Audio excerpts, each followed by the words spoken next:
সাজেকের অগ্নিকাণ্ডের কারণ উদ্ঘাটনে ও ক্ষয়ক্ষতি নিরূপণে জেলা প্রশাসনের করা তদন্ত কমিটির সদস্যরা ক্ষতিগ্রস্ত এলাকা পরিদর্শন করেছেন।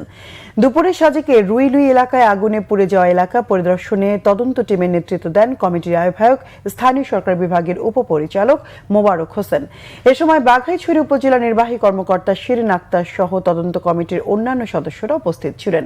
এ সময় আগুন লাগার কারণ উদ্ঘাটনে বিভিন্ন জনের সাথে কথা বলেন, তবে কারণ সম্পর্কে তদন্ত কমিটি নিশ্চিত করে কিছু জানতে পারে নাই।